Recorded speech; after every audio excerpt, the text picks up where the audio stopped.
ಹಿತ್ತಲ ಗಿಡದಲ್ಲಿದೆ ಮದ್ದಿನ ಮಂತ್ರ, ಅಡಿಗೆ ಮನೆಯಲ್ಲಿದೆ ಆರೋಗ್ಯದ ಸೂತ್ರ. ಸರ್ವ ಕಾಲದಲ್ಲೂ ಸರಳ ಚಿಕಿತ್ಸೆ ಮನೆ ಮದ್ದು ಕಾರ್ಯಕ್ರಮ ಸ್ವಾಗತ. ನಾನು ನಿಮ್ಮ ಡಾಕ್ಟರ್ ಕಿಶೋರ್.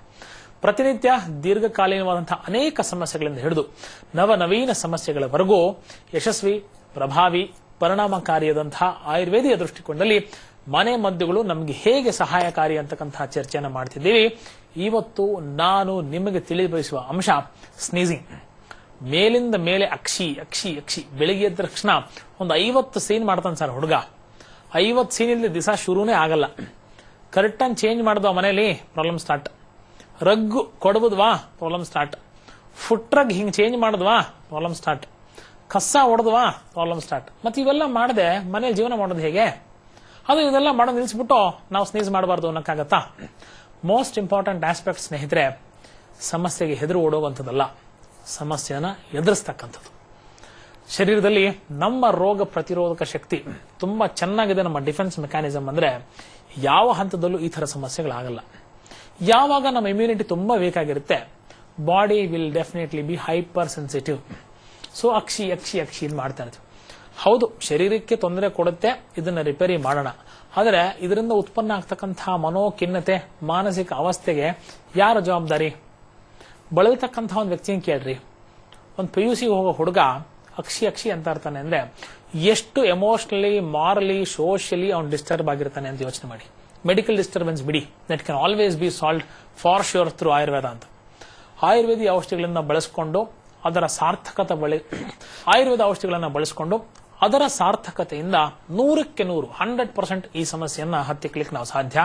ಅವನು ಇನ್ನಿತರ ಶ್ರೀಸಾಮಾನ್ಯನ ಜೊತೆಗೆ ಅವನು ಹೋರಾಡಲಿಕ್ಕೆ, ಸ್ವಸ್ಥಯುತವಾದಂತಹ ಜೀವನವನ್ನು ನಡೆಸಲಿಕ್ಕೆ ಸಮರ್ಥನೆ ಸರಿ ಅಂತಕ್ಕಂಥ ಆಶ್ವಾಸನೆಯೊಂದಿಗೆ ಇವತ್ತಿನ ಮನೆ ಮದ್ದು ಏನು ಅಂತ ಹೇಳ್ತೀನಿ.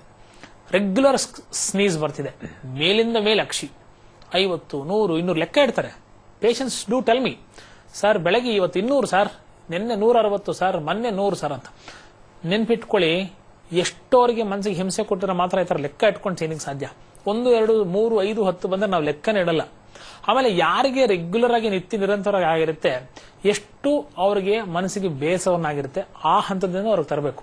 ಸೊ ಫಸ್ಟ್ ಸತ್ವವಜಯ ಚಿಕಿತ್ಸೆ. ನಾವಿದೀವಪ್ಪ ನಿಮ್ ಜೊತೆಗೆ, ನೀವೇ ನಿಮ್ ಜೊತೆಗಿದ್ದೀರಿ. ನಿಮ್ಮ ತಾಯಿ, ನಿಮ್ಮ ಅಜ್ಜಿ, ನಿಮ್ಮ ಅಕ್ಕ ಎಲ್ಲರೂ ನಿಮ್ ಸಪೋರ್ಟ್ ಮಾಡ್ತಾರೆ. ನಿಮ್ಮಿಂದ ಹೊರಗೆ ತರಲಿಕ್ಕೆ ನಾವು ಯುವರ್ ಓನ್ಲಿ ಗೈಡಿಂಗ್ ಫೋರ್ಸ್ ಅಂತಕ್ಕಂಥ ಮಾತು ಈ ಸಂದರ್ಭದಲ್ಲಿ ಹೇಳಕ್ಕೆ ಇಷ್ಟಪಡ್ತೀನಿ. ಪರಿಶುದ್ಧವಾದಂತಹ ಅರಿಶಿನ, ಪ್ಯೂರ್ ಅರಿಶಿನ. ಯಾಕೆ ಈ ಮಾತನ್ನು ಹೇಳ್ತೀನಿ? ಸುಣ್ಣವನ್ನ, ಇನ್ನೂ ಅನೇಕ ವಿಧವಾದಂತಹ ಕಲಬೆರಕೆಗಳನ್ನ ಅರಿಶಿನಕ್ಕೆ ಮಾಡ್ತಾರೆ. ಡಾಕ್ಟರ್ ಹಂಗಾರೆ ಯಾವ ಬ್ರ್ಯಾಂಡ್ ಒಳ್ಳೇದು? A ತಗೊಳ್ಳ, B ತಗೊಳ್ಳ, C ಬ್ರ್ಯಾಂಡ್ ತಗೊಳ್ಳ? ಅರಿಶಿನದ ಕೊಂಬು ತಗೊಳ್ಳಿ ಸ್ವಾಮಿ. ಅರಿಶಿನದ ಕೊಂಬನ್ನ ತಗೊಳ್ಳಿ, ಬಿಸಿಲು ಒಣಗಾಕೊಳ್ಳಿ, ಕುಟ್ಟಿ ಪುಡಿ ಮಾಡಿ ಒಂದು ಪರಿಶುದ್ಧವಾದಂತಹ ಸ್ಟರ್ಲೈಸ್ಡ್ ಪಂಚೆ ಬಟ್ಟೆಲಿ ಫಿಲ್ಟರ್ ಮಾಡಿ, ಮುಗೀತು. ಪರಿಶುದ್ಧವಾದಂತಹ ಅರಿಶಿನದ ಪುಡಿ ನಿಮಗೆ ಸಿಕ್ತು. ಅರಿಶಿನದ ಪುಡಿಯನ್ನ ಸುಮಾರು 100 ml ನೀರು, 100 ml ಹಾಲು, 1 ರಿಂದ 6 ಚಿಟಿಕೆವರೆಗೂ ನಿಮ್ಮ ಅವಸ್ಥೆಗೆ ಅನುಗುಣವಾಗಿ ಇದರ ಡೋಸೇಜ್ ಜಾಸ್ತಿ ಮಾಡಿ. ತುಂಬಾ ಜಾಸ್ತಿ ಅರಿಶಿನ ಹಾಕ್ಬಿಟ್ರೆ ಮ್ಯಾಕ್ಸ್ ಟು ಮ್ಯಾಕ್ಸ್ ವಾಂತಿ ಆಗ್ಬೋದು. ಇದು ಬಿಟ್ಟು ಬೇರೆ ಏನೂ ಆಗಲ್ಲ. ಒಂದ್ಸಲಿ ವಾಂತಿ ಆಯ್ತು, ನೆಕ್ಸ್ಟ್ ಟೈಮ್ ಪ್ರಮಾಣ ಕಮ್ಮಿ ಮಾಡಿ. ಬೇರೆ ಯಾವುದೇ ಉಪದ್ರವನ್ನ ಈ ಅರಿಶಿನ ತಂದುಕೊಡಲ್ಲ. ಉಷ್ಣ ಆಗ್ಬಿಡುತ್ತೆ, ಶೀತ ಆಗ್ಬಿಡುತ್ತೆ, ಏನು ತಲೆ ಕೆಡಿಸ್ಕೊಬಿಡಿ. 1 ರಿಂದ 6 ಚಿಟಿಕೆಯವರೆಗೂ ನಿಮ್ಮ ಯಾವುದೇ ಸಮಸ್ಯೆಯನ್ನ ಇದು ಜಾಸ್ತಿ ಮಾಡುವುದಿಲ್ಲ. ನಿಮ್ಗೆ ಯಾವುದೇ ಉಪದ್ರವನ್ನ ಕೊಡೋದಿಲ್ಲ. ಇನ್ಫ್ಯಾಕ್ಟ್ ಇರತಕ್ಕಂಥ ಸಮಸ್ಯೆಗೆ ತುಂಬಾ ಸಕ್ಸಸ್ಫುಲ್ ರೆಮಿಡಿ ಆಗಿ ನಿಮ್ಮ ಸ್ನೀಸಿಂಗ್ ಅನ್ನ ಕಂಟ್ರೋಲ್ ಮಾಡಕ್ಕೆ ಶಕ್ತಿ ಮಾಡುತ್ತೆ. ಬರೀ ಅರಿಶಿನ ಒಂದೇ ಸಾಕ ಸರ್? ನೋ, ಇನ್ನು ಅನೇಕ ವಿಷಯಗಳಿದೆ. ಈ ಡ್ರಿಂಕ್ ನಾನೇನ್ ಹೇಳ್ತಿದ್ದೀನಲ್ರಿ, ಸ್ವಾದಿಷ್ಟಕರವಾದಂತಹ ಪೇಯ. ಮಗು ಬೆಳಗ್ಗೆ ಎದ್ದ ತಕ್ಷಣ ಪುಟ್ಟ ಮಗುವಿನ ಹಿಡಿದು ಯಾವುದೇ ವಯಸ್ಸಿನವರು, ಜಾತ್ಯತೀತವಾಗಿ, ವಯಾತೀತವಾಗಿ, ಲಿಂಗಾತೀತವಾಗಿ, ಸೀಮಾತೀತವಾಗಿ, ಭಾಷಾತೀತವಾಗಿ ಅದು ನೋಡಿದ ತಕ್ಷಣ yes I want to have this, it is so pleasant looking, ನೋಡಕ್ ಚೆನ್ನಾಗಿದೆ, ಸ್ವಾದಿಷ್ಟಕರವಾಗಿದೆ, ಆರೋಗ್ಯಕ್ಕೆ ಒಳ್ಳೇದು. ಹೌದು, ಇಷ್ಟು ದಿನಗಳಿಂದ ಇರತಕ್ಕಂತಹ ಒಂದು ಸ್ನೀಸಿಂಗ್ ನ ನಾವೊಂದು ಪೇಯವನ್ನ ಕುಡಿದು ಅದನ್ನ ಸರಿ ಮಾಡ್ಕೊಳ್ತೀವಿ ಅಂದ್ರೆ ಅದಕ್ಕಿಂತ ಸುಖ, ಅದಕ್ಕಿಂತ ನೆಮ್ಮದಿ, ಅದಕ್ಕಿಂತ ಸಮೃದ್ಧಿ ಬದುಕಿನಲ್ಲಿ ಏನ್ರಿ ಇದೆ? ಟ್ರೈ ಮಾಡಿ. ಸೊ 100 ml ಹಾಲು, 100 ml ನೀರು, 1 ರಿಂದ 6 ಚಿಟಿಕೆವರೆಗೂ ಅರಿಶಿನ, ಸ್ವಲ್ಪ ಏಲಕ್ಕಿ ಜಜ್ಜಿ ಹಾಕಬೇಕು. ಏಲಕ್ಕಿ ಕೆಂಪು ಕಲ್ ಸಕ್ಕರೆ ಜೊತೆ ಜಜ್ಜಿ ಇದನ್ನು ಹಾಕ್ತಕ್ಕಂಥದ್ದು. ರುಚಿಗೆ ಬೇಕಾದಷ್ಟೇ ಕೆಂಪು ಕಲ್ ಸಕ್ಕರೆ, ಅದಕ್ಕೆ ಹೆಚ್ಚಿನ ಪ್ರಮಾಣದಲ್ಲಿ ಬೇಡ. ಇದರ ಜೊತೆಗೆ 1 ರಿಂದ 2 ಲವಂಗವನ್ನ ಜಜ್ಜಿ ಹಾಕ್ತಕ್ಕಂಥದ್ದು. ಮೆಣಸು, ಕಾಳುಮೆಣಸು, ಬ್ಲ್ಯಾಕ್ ಪೆಪ್ಪರ್, ಇದನ್ನು ಅಷ್ಟೇ ಕೋರ್ಸ್ ಪೌಡರ್, ಇದನ್ನೆಲ್ಲ ಹಾಕಿ ಕುದಿಸಿ. ಸೊ ನಿಮಗೆ 100 ml ಹಾಲು ಹೇಳಿದ್ದೆ, 100 ml ನೀರು ಹೇಳಿದೆ. ಎರಡೂ ಸೇರಿ ಬಾಯ್ಲ್ ಆದಾಗ 200 ml ಆಯ್ತಲ್ವಾ.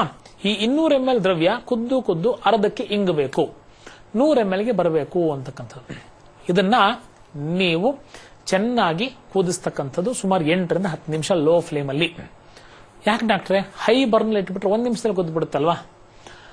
ಒಳಗಡೆ ಇರತಕ್ಕಂತಹ ದ್ರವ್ಯಗಳು ಅಂತರ್ಗತ ಆಗಬೇಕು, ಫ್ಯೂಸ್ ಆಗಬೇಕು, ಒಂದು ಮಾಲಿಕ್ಯೂಲ್ ಅನ್ನು ಮಧ್ಯೆ ಇಂಟರ್ಮಿಕ್ಸ್ ಆಗಬೇಕು ಅಂದ್ರೆ ಲೋ ಫ್ಲೇಮ್ ಅಲ್ಲೇ, ಅಲ್ಪಾಗ್ನಿ ಅಂತಕ್ಕಂತಹ ಮಾತು ನಾವೇನು ಹೇಳ್ತೀವಿ ಆ ಹಂತದಲ್ಲೇನೆ ಅದು ಕುದಿಬೇಕು ಅಂತಕ್ಕಂಥದ್ದು.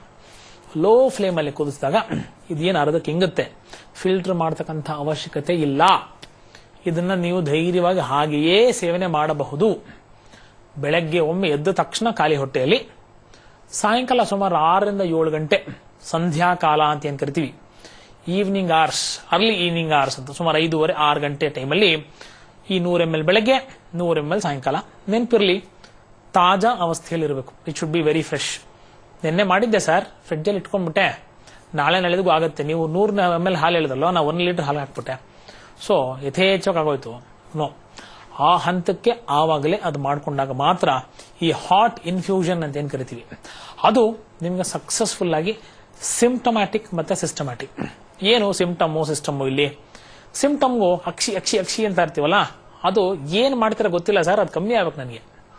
ನೀವೇನಾದ್ರು ಕುಡಿತೀನಿ, ನಾನು ನಾಳೆ ಬೆಳಗ್ಗೆ 100 ಇರೋದು 40ಕ್ಕೆ ಬರಬೇಕು. Yes, this will help you out. ಇದನ್ನು ಧೈರ್ಯವಾಗಿ ಟ್ರೈ ಮಾಡಬಹುದು.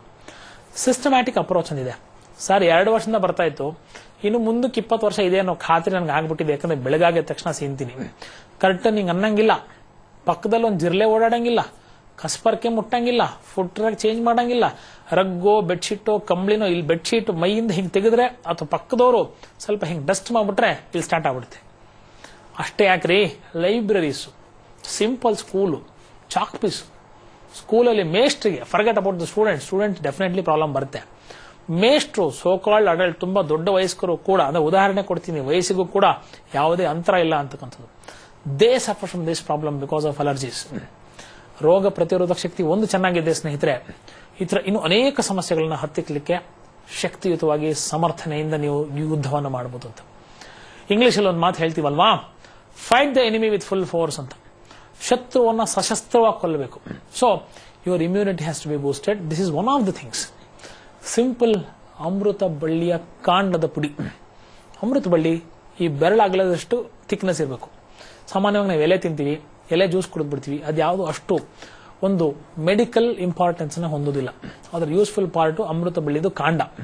ಸೊ ಆ ಕಾಂಡವನ್ನ ಜಜ್ಜಿ ಹಾಕಿ ಆ ನೀರನ್ನು ಕುಡಿಬಹುದು, ಅಥವಾ ಜಜ್ಜಿ ಬರ್ತಕ್ಕಂಥ ಅಡ್ಡಿ ಕ್ಯಾಂಟ್ ಮಾಡಿ ತಿಳಿಯನ್ನ ಅಮೃತ ಸತ್ವ ಅಂದ್ರೆ ಅದರ ಪುಡಿಯನ್ನ ಕೂಡ ನೀವು ಶೇಖರಣೆ ಮಾಡಿಟ್ಕೊಂಡು 1/4 ಚಮಚದಷ್ಟು ಅಮೃತ ಸತ್ವಕ್ಕೆ ಸುಮಾರು 1/4 ಚಮಚ ಅರಿಶಿನವನ್ನು ಹಾಕಿ, ಇದೇ ನೀರಿಗೆ ಬೇರೆ ಇನ್ನಿತರ ಯಾವುದೇ ದ್ರವ್ಯಗಳು ಹಾಕದಿದ್ರು, ಅಂದ್ರೆ ಏಲಕ್ಕಿ ಆಗಿರ್ಬೋದು, ಲವಂಗ ಆಗಿರ್ಬೋದು, ಮೆಣಸನ್ನು ಹಾಕದಿದ್ರು, ಇದನ್ನು ಹಾಕಿ ಕೂಡ ನೀವು ಸೇವನೆ ಮಾಡಬಹುದು.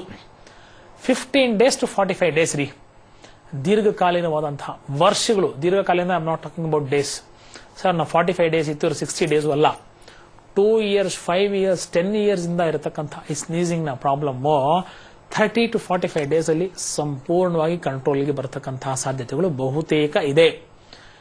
ಕೆಲವೊಮ್ಮೆ ಇದರ ಜೊತೆಗೆ as a part of immunomodulators ಇನ್ನು ಅನೇಕ ವಿಧವಾದಂತಹ ದ್ರವ್ಯಗಳ ಉಪಯುಕ್ತತೆ ಅವಶ್ಯಕತೆ ಕೆಲವೊಬ್ಬರಿಗೆ ಇರಬಹುದು ಅಂತಕ್ಕಂತಹ ಮಾತಿನೊಂದಿಗೆ ಈ ಸಮಸ್ಯೆ ಸ್ನೀಸಿಂಗ್ ಇದ್ರೆ ಹೋಮ್ ರೆಮಿಡಿ 100ಕ್ಕೆ 100 ಇದೆ, ಹೆದರಬೇಡಿ ಅಂತಕ್ಕಂಥ ಆಶ್ವಾಸನೆಯೊಂದಿಗೆ ಇಂದಿನ ಸಂಚಿಕೆಯನ್ನು ಮುಗಿಸ್ತಾ ಇದ್ದೀನಿ. ಮುಂದಿನ ಸಂಚಿಕೆಯಲ್ಲಿ ಅನೇಕ ಸಮಸ್ಯೆಗಳು, ಅನೇಕ ಪರಿಹಾರಗಳು ಕಾಯ್ತಾ ಇರಿ. ವಾಪಸ್ ಬರ್ತೀನಿ, ತಿಳಿಸ್ಕೊಡ್ತೀನಿ. ನಮಸ್ಕಾರ.